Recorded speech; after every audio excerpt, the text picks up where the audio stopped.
So guys, आज से हम शुरू कर रहे हैं मिशन जल और मिशन गगन। उस सीरीज का पहला पार्ट है और पहले पार्ट को आप लोग अच्छे से देखना। पहला सवाल है, क्षेत्र के मामले में दक्षिण भारत का सबसे बड़ा राज्य कौन सा है? Which is the largest state of South India in terms of area?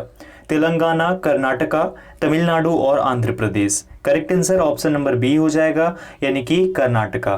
Karnataka जो है ये क्षेत्र के हिसाब से या एरिया के हिसाब से दक्षिण भारत का सबसे बड़ा राज्य है और ये हमारे देश का, पूरे देश का सेवेंथ लार्जेस्ट स्टेट है। ठीक है, उसके बाद इसकी जो राजधानी है वो बेंगलुरु है। गवर्नर यहाँ पे वजुभाई वाला है और यहाँ के सीएम यानी कि चीफ मिनिस्टर बीएस येदियुरप्पा हैं।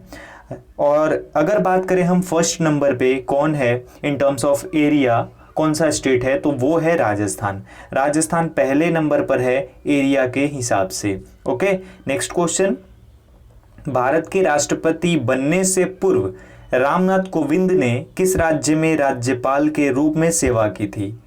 उत्तर प्रदेश, झारखंड, राजस्थान और बिहार। करेक्ट आंसर हो जाएगा ऑप्शन नंबर डी, यानी कि बिहार। भारत के राष्ट्रपति बनने से पूर्व रामनाथ कोविंद ने भारत के बिहार राज्य में सेवा की थी राज्यपाल के रूप में। ओके, और ये जो है बिहार के 26 नंबर राज्यपाल थे, 26 गवर्नर थे बिहार के ये। और उसके बाद इनकी जो कार्य की स्थिति रही थी, यानी इन्होंने जितने टाइम तक सेवा की थी वो थी 2015 से लेकर के 17 तक। ओके, और जब ये राष्ट्रपति बने तो ये भारत के 14 नंबर राष्ट्रपति बने। ओके, आगे बढ़ते हैं। तीसरा है, प्राकृतिक गैस आधारित ऊर्जा परियोजना कहां पर स्थित है? रामगढ़, जैसलमेर, फलौदी, प्रतापगढ़ और Jamsar. Correct answer option number A हो जाएगा, यानी कि रामगढ़। रामगढ़ जैसलमेर जो कि राजस्थान में है, यहीं पर प्राकृतिक गैस आधारित ऊर्जा परियोजना स्थित है। कहां पे? राजस्थान के जैसलमेर में रामगढ़ एक जगह है और वहीं पर ये स्थित है। आगे बढ़ते हैं। काचीन पहाड़ियां भारत की किस देश के साथ सीमा का निर्माण करती हैं? काचीन हिल्स जो हैं ये भारत के किस देश के साथ सीमा का निर्माण करती हैं? ऑप्शन है म्यांमार, नेपाल, चाइना और भूटान। करेक्ट आंसर इसके लिए हो जाएगा हमारा ऑप्शन नंबर ए, यानी कि म्यांमार। म्यांमार के साथ काचीन की जो पहाड़ियां हैं ये भारत की सीमा का निर्माण करती हैं। किसके साथ? म्यांमार के साथ, जो कि पहले बर्मा के नाम से जाना जाता था, जिसे अब हम म्यांमार बोलते हैं। ओके, और इसके बारे में एक और फैक्ट आप लोग जान लो कि ये जो है, यानी कि जो ये पहाड़ियां हैं ये आंध्र प्रदेश, भारत का जो आंध्र प्रदेश राज्य है उसके साथ लगती हैं।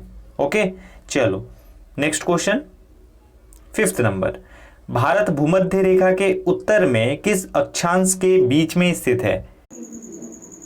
तो ऑप्शन आपकी स्क्रीन पर है। इसका करेक्ट आंसर आप लोग कमेंट सेक्शन में कमेंट करके मुझे बताएंगे, जरूर बताना।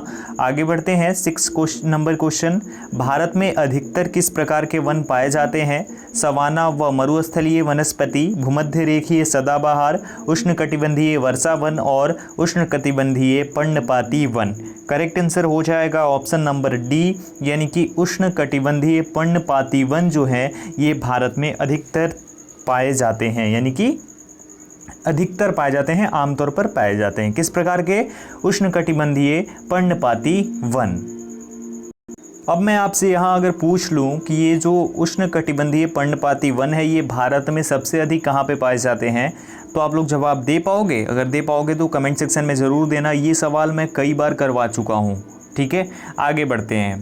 7th है, भारत ओमान रिफाइनरीज लिमिटेड किस रिफाइनरी का कार्य करती है?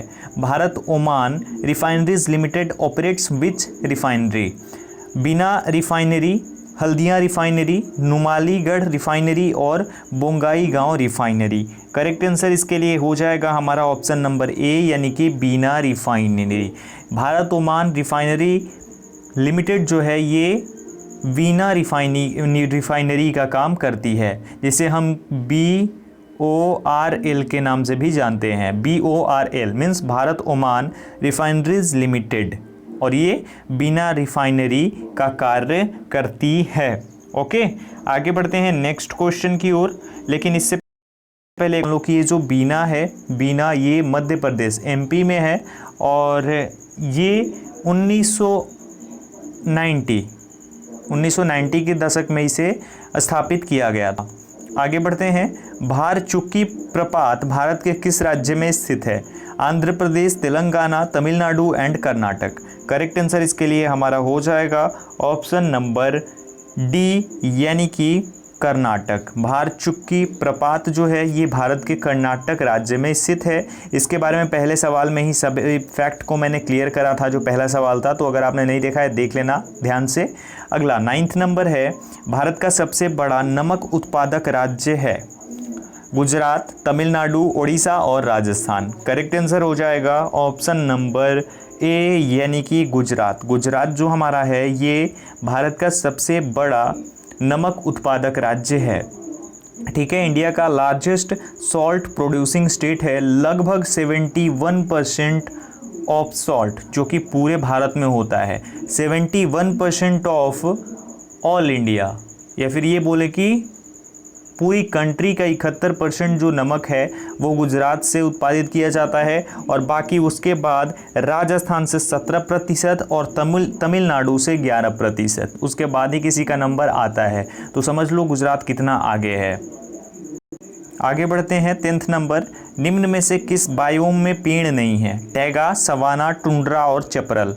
करेक्ट आंसर इसके लिए हो जाएगा हमारा ऑप्शन नंबर सी, यानी कि टुंड्रा। टुंड्रा जो है ये बायोम ऐसा है जहाँ पे पेड़ नहीं है। अब ये जो टुंड्रा है यहाँ पे अगर आप जाते हो तो यहाँ पे बहुत ही शॉर्ट ट्रीज़ होती हैं, वेरी शॉर्ट ट्रीज़ यहाँ पे आपको देखने को मिलेंगी। ये बोल सकते हैं हम कि एकदम लेस देन 2 फीट, यानी 2 फीट से भी कम जो है उनकी हाइट होती है यहाँ पे टुंड्रा में। ओके, आगे बढ़ते हैं। 11 नंबर, भारत में सर्वाधिक उधार लेने वाला कौन है? राज्य सरकार, भारतीय रेलवे, रिजर्व बैंक और भारत सरकार। Correct answer option number D हो जाएगा, यानी भारत सरकार। भारत सरकार भारत में सर्वाधिक उधार लेने वाला है या लेने वाली है। ओके, आगे 12 नंबर, भारत में माइक्रो क्रेडिट किस श्रेणी के अंतर्गत आता है? सहकारी बैंक, प्राइवेट बैंकिंग, गैर बैंकिंग वित्त और वाणिज्यिक बैंकिंग। करेक्ट आंसर इसके लिए हो जाएगा ऑप्शन नंबर सी, यानी कि गैर बैंकिंग वित्त। भारत में माइक्रो क्रेडिट जो है ये गैर बैंकिंग वित्त के अंतर्गत आता है।